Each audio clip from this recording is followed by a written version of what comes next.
I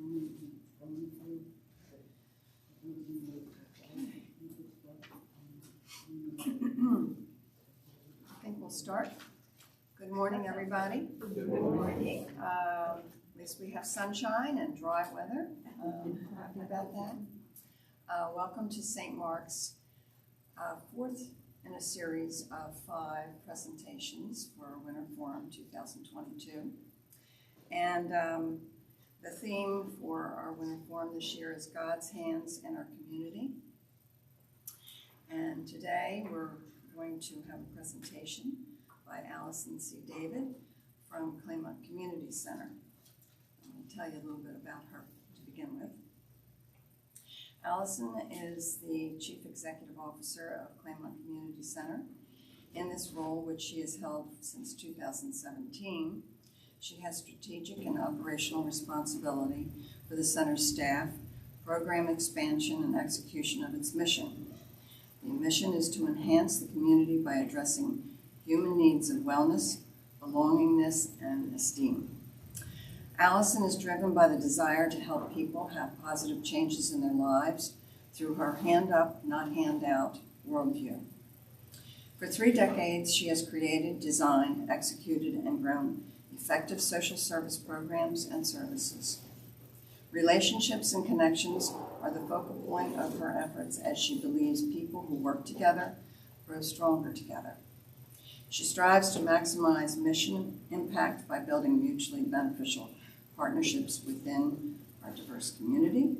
Allison seeks to involve stakeholders from across the community: families, businesses, nonprofit organizations, elected and appointed government leaders, and other key stakeholders to expand the center's scope and reach. Claymont Community Center offers 4 signature programs: Brandywine Senior Center, Claymont Food Closet, Claymont Learning Center, and Empowered Youth, and is home to several businesses, nonprofit organizations, and government agencies serving people in the community across the lifespan. Allison has dedicated her professional career to the nonprofit sector. Allison began her career at JEVS Human Services, which I needed to look up, Jewish Employment and Vocational Service, where she served for more than 20 years.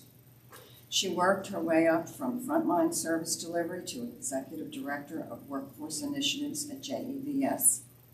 In 2012, she was named Vice President of Mission Services at Goodwill of Delaware and Delaware County, where she was responsible for the non-retail business lines and workforce programs. As a Delaware community leader and connector, Allison is immediate past president of the Brandywine Naaman's Rotary Club and a member of the Claymont Lions Club. She is a member of the Fund for Women that empowers women and girls in Delaware to achieve their potential. And without any further ado, I would like to present Allison C. David. Thank you so much. May I ask you to pass these Yes, out? I certainly can. Thank you.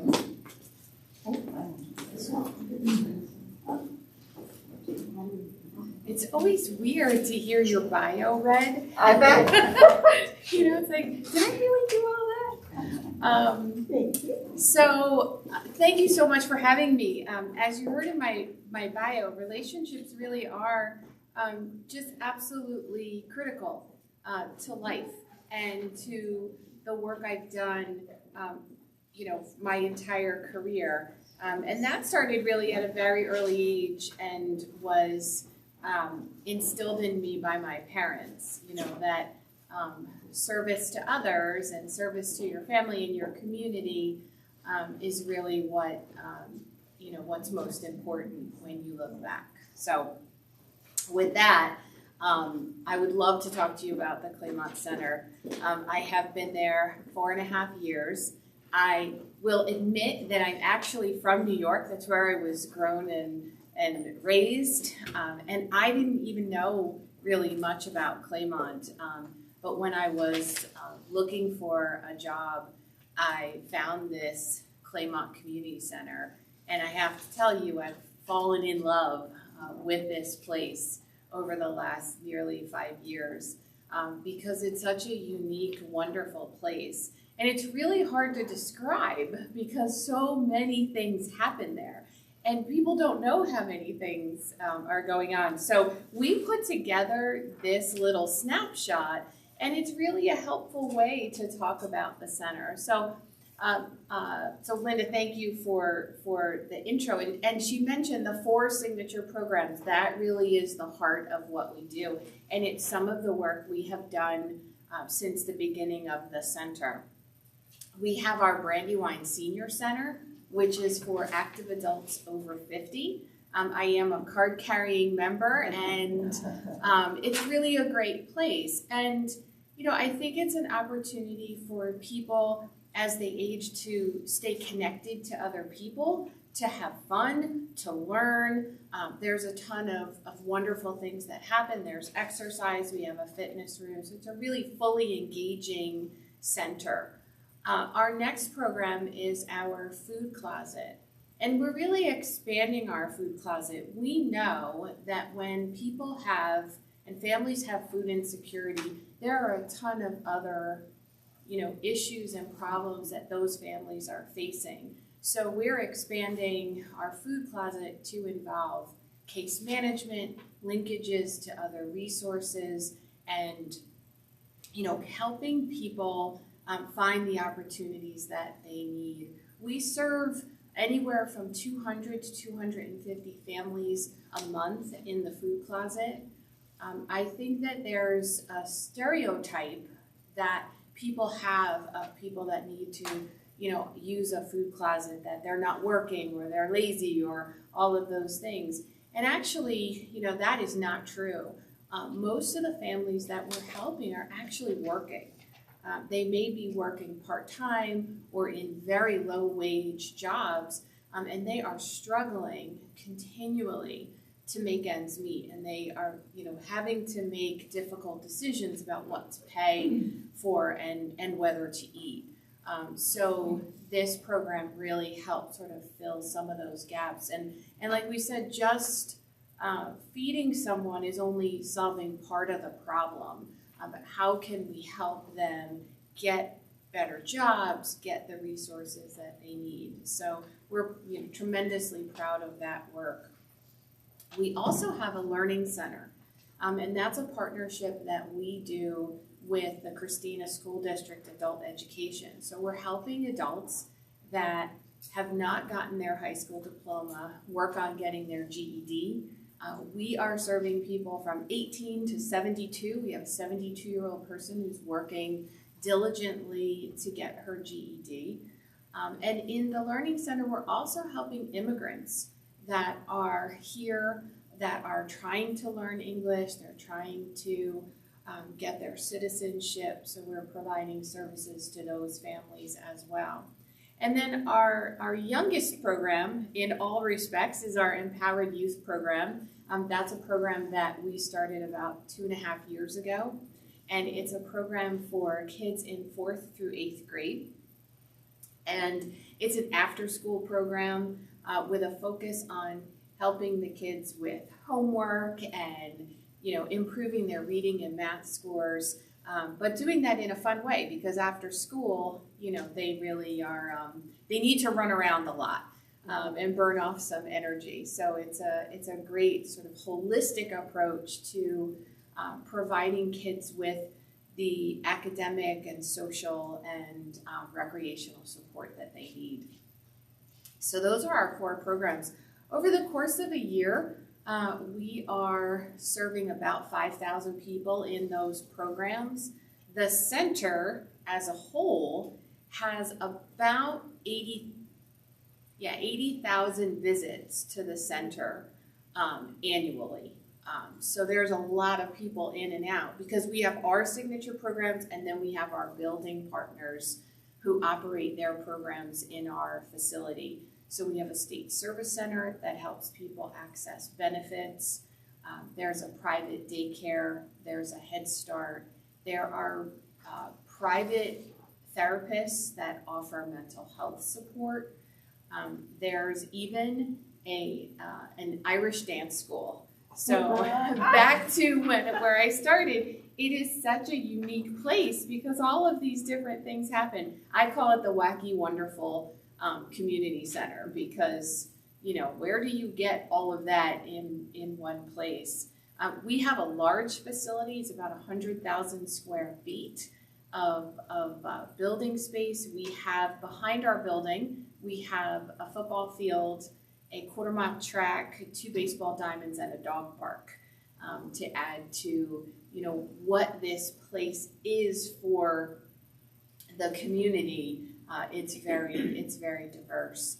I understand that you've heard from other community centers, and I think that's wonderful because when you've heard about one community center, you've heard about one community center because they really reflect what that center is doing and what that community wants. It is our hope and our focus that the center be a place where everyone is welcomed, everyone's included, that it's not just a place that you come to because you need something, but it's a place that you come to because you want to. Maybe there's an exercise class you want to come to, or maybe there's something you want to learn about. And I'll talk about the history of the place, but that it's not just service, but that it's community. And we all can access this center in whatever way that we want to. A lot of people come to the center looking for an opportunity to be part of something, to give back, and that's wonderful and tremendously helpful for us, particularly around our food closet. We're always looking for volunteers that will help pick up food. We get donations from Food Lion, Trader Joe's, and Wawa. We get weekly donations 3 days a week most of the time, and we're always looking for backup drivers that may be able to go on a run for us, people that may want to come and help us sort food, bag food, that kind of thing. So we're always very appreciative of that. We're always appreciative of donations. We get, like I said, we get the donations from the stores and from the Food Bank of Delaware, but we also get a lot of private donations from churches and school groups and things like that. We, over the last year, well, actually 2 years now with the pandemic, we saw the generosity of the community. We felt that every day. We were always getting donations, either actual food or funds to support our food closet. So we've been tremendously appreciative of everyone in the community who has stepped up to help their neighbors, because that's what this is about. So as you can see, I can kind of talk about the center for a long time. But let's move on. I want to tell you about some other things. Those are our 4 programs. I want to tell you about some other things that we do in the community, which is our engagement. COVID has really tested the concept of community. How do you be a community when you can't be together? So we flipped a lot of our services. They went outside. We have still to this day, food closet, on food closet days, we're outside putting food in trunks. We're trying to host events that are outside where people can be socially distanced, they can stay masked, and still providing that sense of community. It's really important that we continue to collaborate with our building partners and we look at how our programs and their services can really work together to provide, what people need. I think that there's a tremendous need in the community right now for mental health services. I think that, suicide is on the rise, mental health problems. So we're working with those providers to see how we can provide support to the people that we serve and the people that are in the community. My background is workforce development. It's something very close to my heart. People need opportunities. They need access to jobs that don't pay, minimum wage, but pay family-sustaining wages. So we host job training. We work with employers to be a site where they can come screen people. So that's been a focus of ours as well. I talk about those facilities that we have, the indoor and outdoor facilities. We have 2 indoor beautiful gyms. So we're, a focus for us is making sure that we can expand that so people know about, those services. Again, COVID has really tested that. So there have been points over the last 2 years where we didn't rent at all. We had nobody in the center to, trying to do that in a way that is safe and accessible for people. If you look at your handout, the bottom left, this is a real focus for me, that this campus be welcoming and attractive. People don't want to go to a place that doesn't look nice, right? It makes you feel better when you're somewhere that is a wonderful place and warm place to be. So that is a focus for us to find funding to support a 95-year-old building. So it's a challenge, but it's one that we continually are looking at. How do we make sure that the place is accessible for everyone, that it's welcoming and a place that people want to be. Many people don't know that the Claymont Community Center is the home of the original Claymont High School. And so some people do know because they're nodding their heads. So for those of you that do know, the original Claymont High School is rich with history and important history. It was the first school in the 17 states that were segregated to integrate. And that happened in 1952, which is 2 years before Brown versus the Board of Education. We have been working with the National Trust for Historic Preservation over the past 3 years to become an affiliate of the Topeka, Kansas site of Brown versus Board of Education. So Senator Coons and Representative Clyburn had introduced legislation for us to become part of, as an affiliate of the Topeka, Kansas site. And what that will do is put us in the National Park Service, which is amazing. But it still allows us to retain, ownership and control of the center to be able to provide the services and businesses that we need to. But it will allow us, more visibility on what happened there and the place that Claymont High School had in the civil rights movement, which is so important.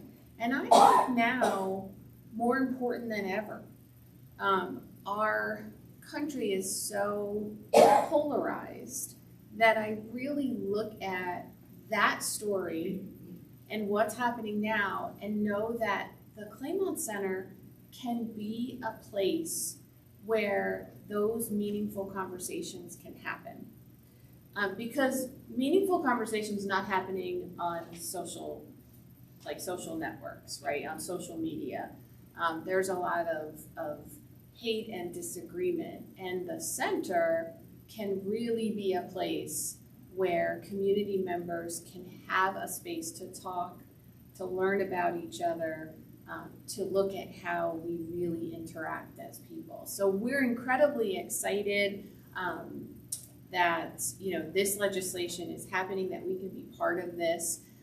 It has gone through both houses of Congress, and it is in like a markup stage. So we're hoping that that designation will happen quite soon, which is really exciting because the anniversary of that integration is this year 70 years and 68 years for Brown. So it's tremendously exciting to have this place where we do great work and great things happen, and then all of this history is in this building. So it's tremendous.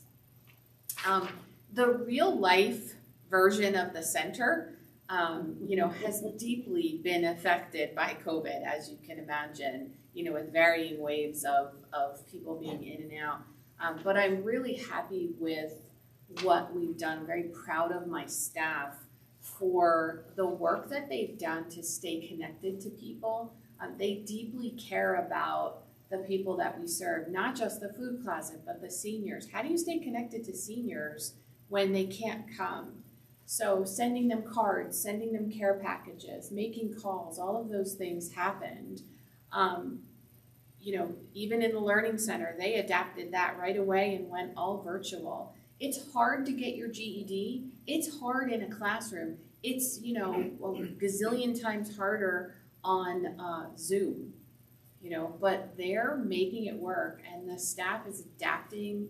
They continue to adapt. I don't think anyone thought we'd be in this 23 months in.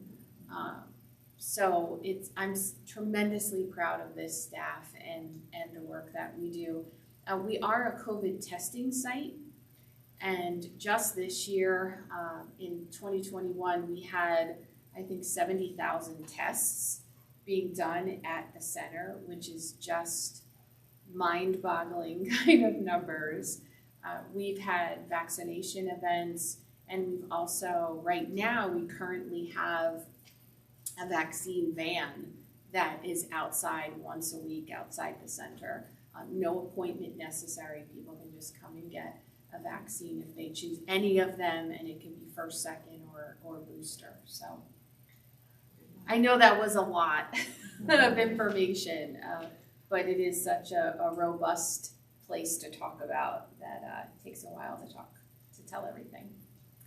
So I would be welcome to answer questions if you have specific questions. Yes. One. Yeah. I was over to the center a couple times recently, and there were military people there. And if you want to talk a little bit about how that happened and why they're there. Sure, that's a good question. So the COVID testing that's happening is a partnership we have with the Department of Health. The Department of Health is using National Guardsmen to do the testing. So they administer the testing, they check people in. You have to get an appointment online, and then when you arrive, you just check in with a guardsman, and then they send you into a room and show you how to do the test and get you on your way. It really is not a very long wait. My husband had an experience where he didn't realize, he heard that you did testing and he needed a test. And he went to the center and met a young military man, and he explained what you had to do. You had to get an appointment, and how you could do that on your phone, because Cliff had a smartphone. Yep. And of course, they had no idea how to do what the young man was saying. Right. And so the young man said, "Would you like me to help you?" And he hooked him up and got him registered, and he went in and got the test. And that's a great story. so that's a great introduction, obviously, to us for the center. Yeah. And then I do believe somewhere along the line we got a card or a notice that you were there, and obviously we're in that age range where we would be seniors who would be able to use the center. So yeah, absolutely. Two ways that we had that connection that you're describing. Yes. The National Guard, they obviously don't work for our center or anything, but they've really become part of our team. And there was some back and forth about one of them getting assigned, somewhere else. And we were all like, no, don't take Sergeant Miller. He's wonderful. He's part of our team. So they've been great. Thank you. I'm going to share that story with them. They'll be glad to hear it, because they do such great work. They're really well. And Cliff tells everybody. That's great. I know early on I got tested at the site in one of the drive-thrus, and it was just so well organized and out. Yeah, organization is key. It's like human logistical movement that we're making it up as we go, but learning a lot. Yes. Thinking more broadly about the area, I'm curious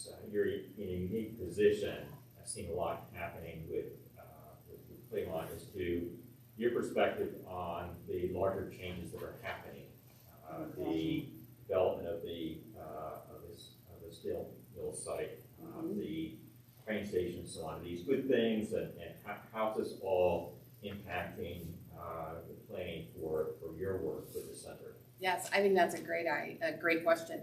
And so about probably 3 years ago, we did a strategic plan for the center and looked at some of those issues.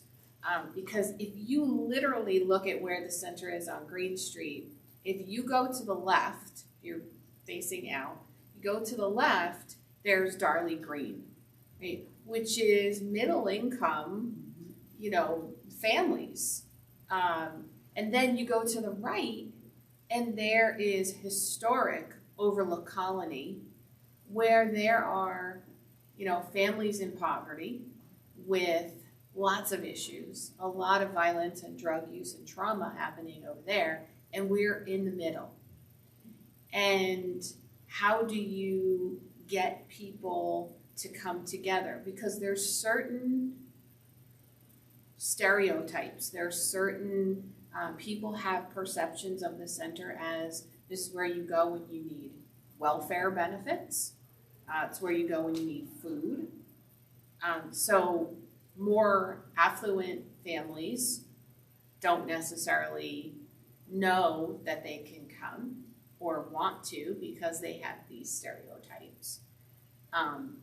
There are lower income people who come because they need something but don't know that they can come for that sense of community, that sense of bettering their families. So my most important role is to be out doing this and talking about the center, because it's the only way I can break the perceptions and get people to realize you can come here for anything. You can come when you need something, you can come when you want something. And starting to have those difficult conversations about race and equity and what we perceive other people's lives to be. How do we get past that? We have to talk. We have to talk. We can't yell. We have to talk to one another. We have to be open to that. I'm not naive at how difficult that will be and how sensitive those issues are and deeply personal. But we need to have them. We need to be courageous and we need to have those conversations. And I will not do that by myself, because I think that there are really talented people that can help that conversation, that can keep that dialogue going. And that's what we need to do. I am at as many tables as I can be at, what's happening with the train station. The Claymont Center can be a wonderful clearinghouse for people that need jobs, right? We need local people to be getting some of those jobs. A lot, not just some, a lot of those jobs, right? And how do we help them access that? Again, me being out talking to people is one of the best things we can do to address that. That's a great question. Yes? Are you involved with Claymont Revival people? Yes, Brett and the Claymont, I'm forgetting the whole name, the CDRC or something like that. Claymont Development Reorganization, whatever. Yes, Brett and I are friends and talk as much as we can about getting, how do we work together? Because he's sort of driving economic development, and I, have this sort of social push, and those two things definitely intersect. We also have a key strategy now of making sure that we're staying connected to small businesses, because small businesses drive so much of the local economy. And how do I support those small businesses? Because the more successful they are, the more successful your community is. So if you know small businesses and can connect them with the center, that's a wonderful thing that could help us and ultimately help the community. Other questions? You talked about volunteers, and obviously you have paid staff as well. How large is the staff, and how large would you like it to be? That's a great question. So right now we have 17 full and part-time staff, including me. How big do I want it? I want it really big. I do think in terms of expansion, providing additional support for our food closet, that's an important thing for us. Right now we mostly give out food during the day. That's hard for working families, so we added in an evening. We're looking at trying to add in a Saturday so that people have more options to come to pick up food. Our youth program, we have one full-time youth worker and we have some part-time like counselor type positions.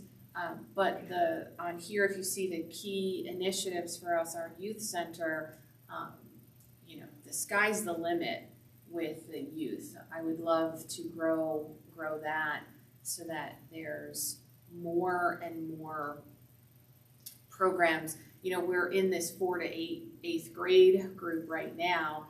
When we first started it, we started it at middle school because middle school is that tough time where kids are too old for some things but not old enough for others, and there's not a lot of activities for them. I also, when we started, it had a middle schooler at home, so I don't know what I was thinking, but they are, middle schoolers, right? Wow. They're a challenging group, but we love them.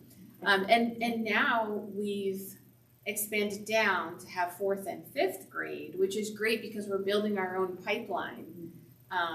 And now we want to also look at how do we take those 8th graders when they age out of this, what services do they need in high school, and then how do they become mentors for the younger kids? So building our own mentoring program.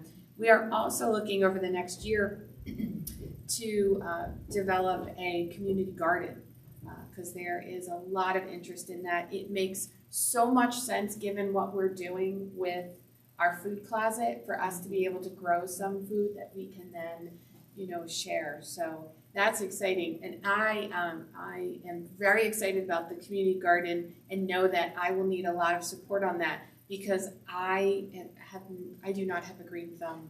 I can't even keep plants alive. So we'll be looking at getting some experts on that involved. And I think that's something exciting for the community because lots of people like to do that. And there's lots of different models, out there about, how community gardens can work. So it's exciting.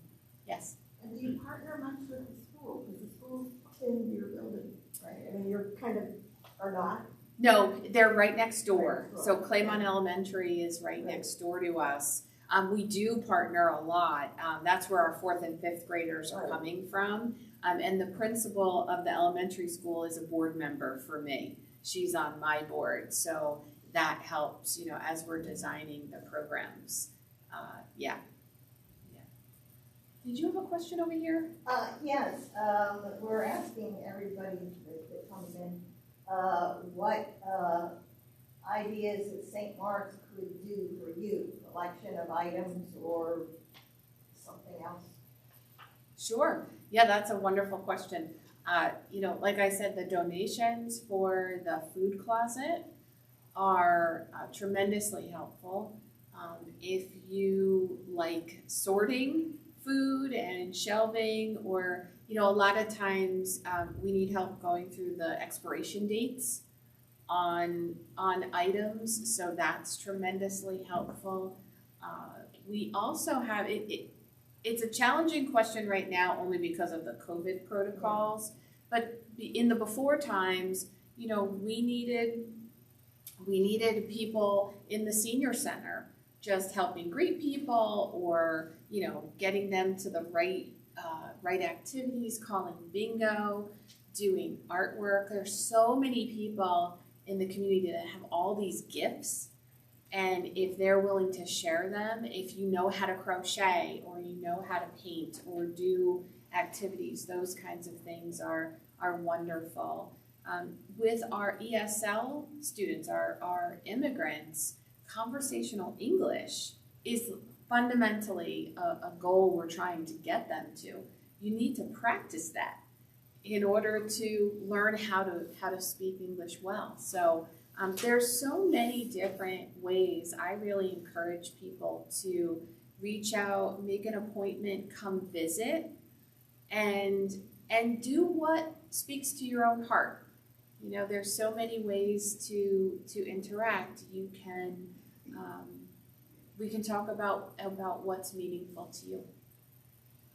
Yes. Can you talk a bit about funding, both where your Sure. resources are coming from and what sort of financial support do you need, and how can we help with that? Sure. So our most of our funding, there's a couple big buckets. So we are heavily supported by Delaware Grant and Aid. So that's the funding that goes to the nonprofits as part of the state budget. So that's a big piece of our funding. The second biggest piece of funding that we have of our revenue is actually the income we get from the long-term leases and rentals of our facility. So, you know, we have the State Service Center, the daycare, the Head Start, all of those businesses that rent space from us. That drives about 35% of our revenue. The rest is a combination of grants from corporate donors, Bank of America, Discover, BlackRock, you know, just a kind of mishmash of corporate funding, and then grants from different, you know, Department of Aging or Department of Social Services, whatever, private foundation grants we also get. And then there's private funding. You know, people just donate money. We have 2 fundraisers, big fundraisers a year. And that's where we really could use support, is getting the word out about our 5K. We had our 3rd annual 5K back in September. And, you know, over the pandemic, that's been difficult, but we kept it going. In 2020, we did it virtual. And then this past year, we were able to do an event again outside because, you know, we had people distanced. But we raised money in the 5K to support the Empowered Youth Program. So that's really a great fundraiser. And even if you don't want to walk or run to support it, to make a donation, to come volunteer, that's a huge help. We also have our Festival of Lights celebration, which is in December. And I will tell you, this is by far my favorite event that we do. And if you haven't heard about it or seen it, I can send our YouTube channel with the link. The Festival of Lights started as an idea from one of the people on staff. And it was based on looking at the holidays in the winter that involve light. So obviously Christmas, Hanukkah, Kwanzaa, they all have an element of light that's involved. And so we use this as a way to talk about those holidays so that people could learn about other holidays. Maybe they celebrate Christmas, maybe they celebrate Hanukkah or Kwanzaa, whichever one, but to learn about, come together as a community and learn about, you know, why light is so important. What we did for the fundraising aspect was you could buy a light. You could buy a bulb in memory of someone or in honor of someone, and we had them printed out with people's names on them. And you know, we really feel like the holidays are supposed to be this wonderful, magical, it's the best time of the year, but oftentimes it's a very lonely and sad for people. So this was a way for the community to come together and share, learn, keep people that, you know, have passed away in their hearts. And it's wonderful. And I was blown away. We had all of these light bulbs up, and everyone who came in, you know, made a beeline because they wanted to find their bowl with their person's name on it, either someone they were supporting or someone in memory of. So it's grown every year. The past 2 years we've done it outside, and it's been spectacular outside. Every year we add more lights to the front of the center, and it's really, really special. This year we added Diwali, so we were talking about Diwali, and every person who came said, I didn't think about, back to that what sets us apart. If you can learn about it, it really brings us together. It's just a different way in which we celebrate things. But that coming together has been wonderful. So I really encourage you. We will do it again in December. So I will make sure that I get all of the information here, because it's really a lovely event. As you can tell, this is my favorite thing. And I always tell people I'm very open. My dad passed away 6 years ago, and every year, he gets a light. And some people's light is so bright that even after they're gone, it still remains. And that's one of the messages that we want to share. And it really helps. It's wonderful. Yes? On your mission, it says, to meeting human needs of wellness, belongingness, and esteem, which speaks to not only physical needs, but what happens within someone. Mm-hmm. Well, I hesitate, I don't want to put you on the spot, Sure. but if you step aside and just as personally, can you speak to what you see spiritually, what happens within people who come here? Because it's something that, we're very interested in as well. Sure. And, some of the dynamics and even stories, or, I think that's probably, my guess might be that's part of some of the greatest rewards that you have. Yes. So I just take a minute to decide how I can express this. I think that spirituality is a deeply personal thing, and everyone experiences that differently. That I'm not telling anything that anyone doesn't know. So I was raised Catholic, and I ended up marrying a Jewish man.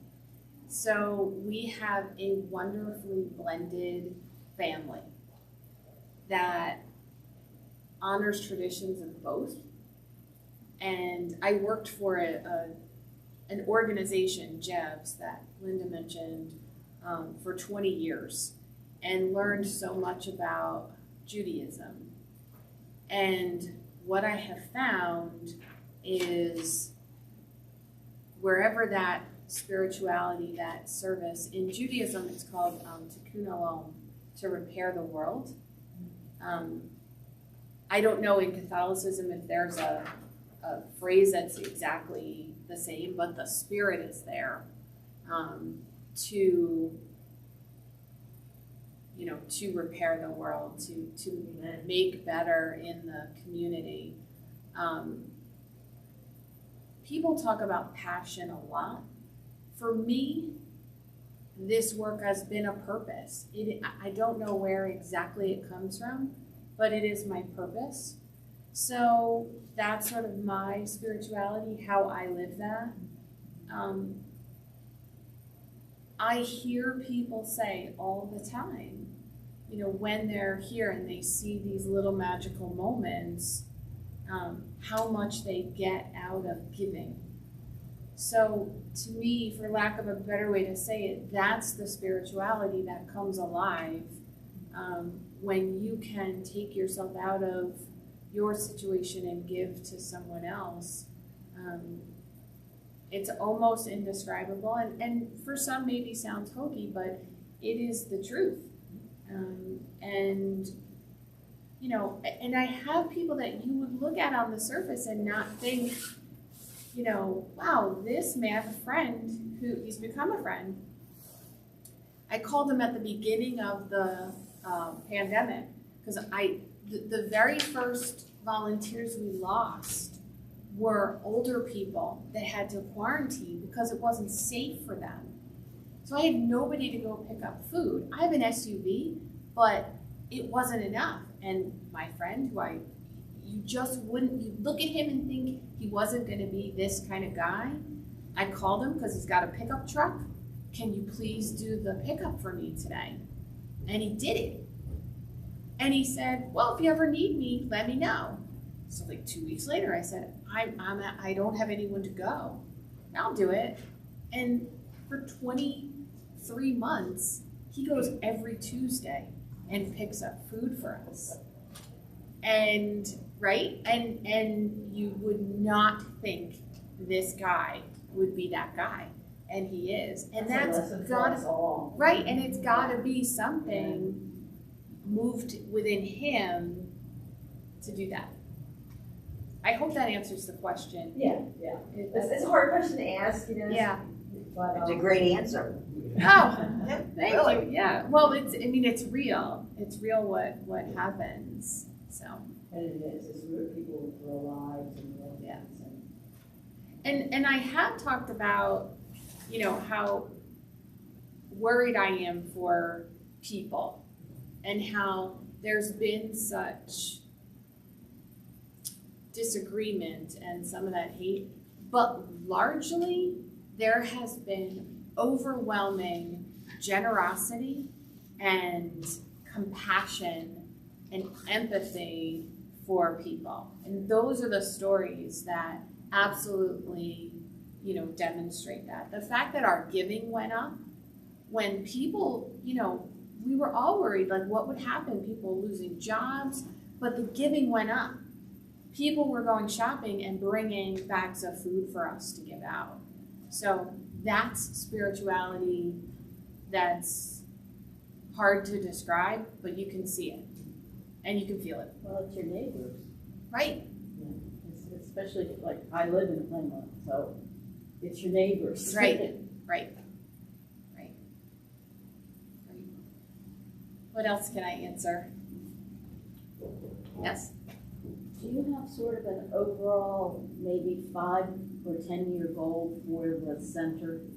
Like, kind of where are you going? That's a great question. So a couple different things. Expansion of the programs and who we're serving.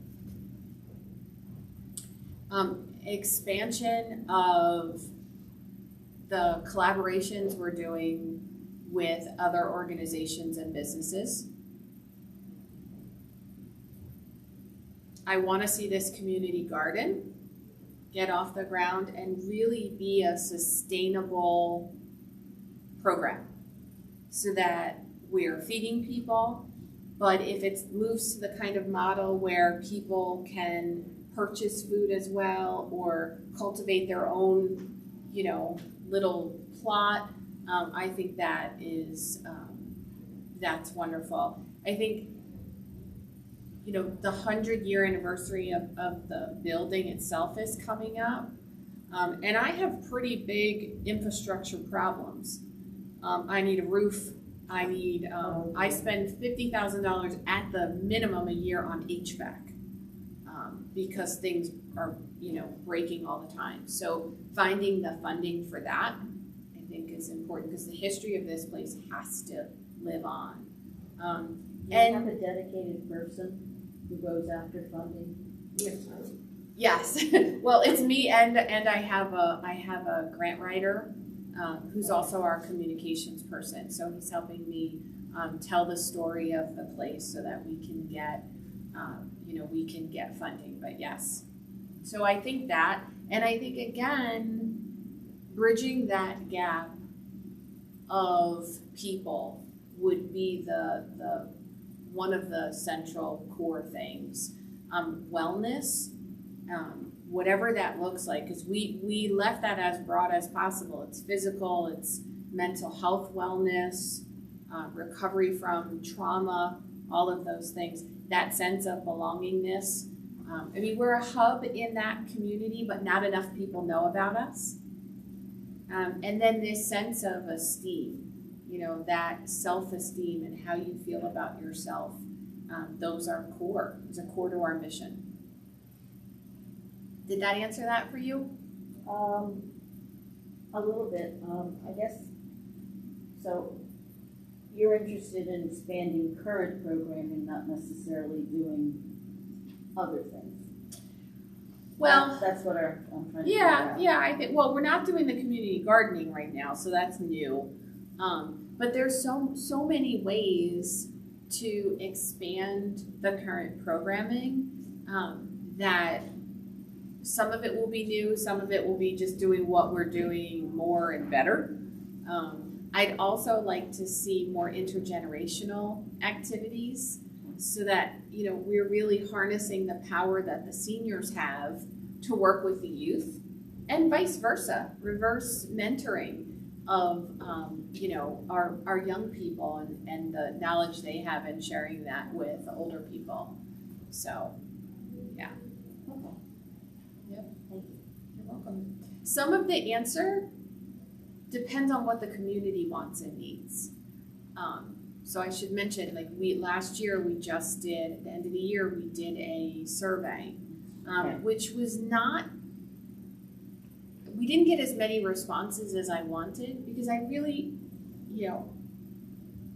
I think I know some of what the community needs, but it's, outrageous for me to think I have all the answers. The community needs to tell me, what do they want? What do they need? What are they interested in? How do they want to interact?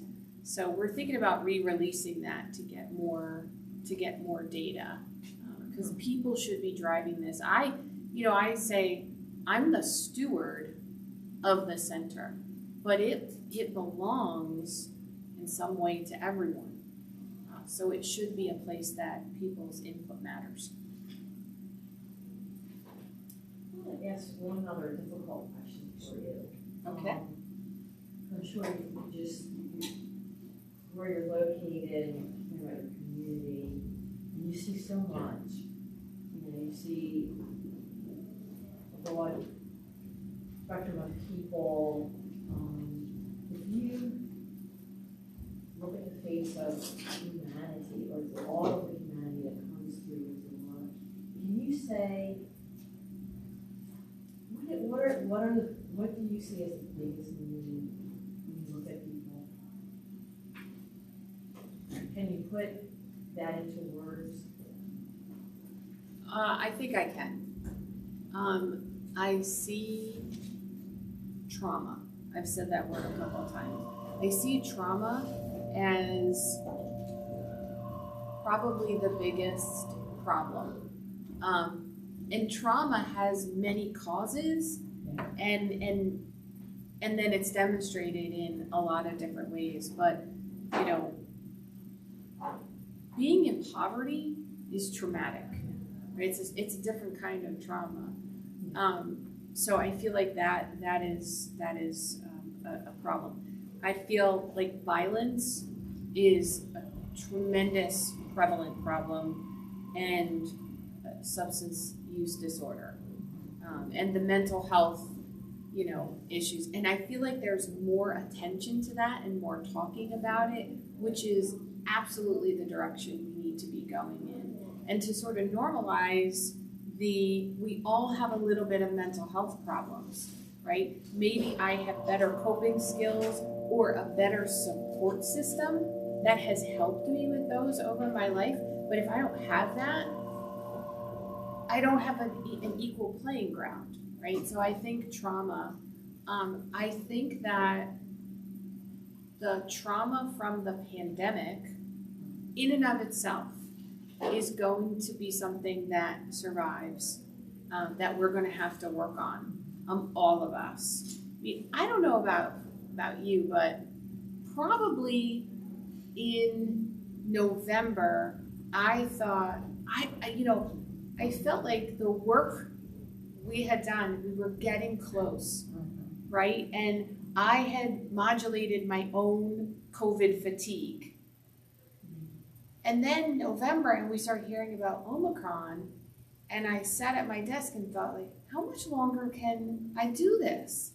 I'm so tired, and everyone is so tired. And, so that's I'm seeing that in so many different ways. The people coming in, me trying to keep my staff's morale and just keeping it going, because it's like, how are we still doing this? Yeah. So my view of it right now is really focused on that. And the kids, they don't know how to behave, safely, and they've been isolated, and now they're falling behind. Some kids fall behind in reading and math even before this, and now that's been blown out of the water. So how are we going to give those kids a better fighting chance to regain some of that? Thank you so much for being there. You're welcome. Yeah. I know I told you I could keep talking. I'm sorry. The presentation is fabulous. Thank you so much. Thank you.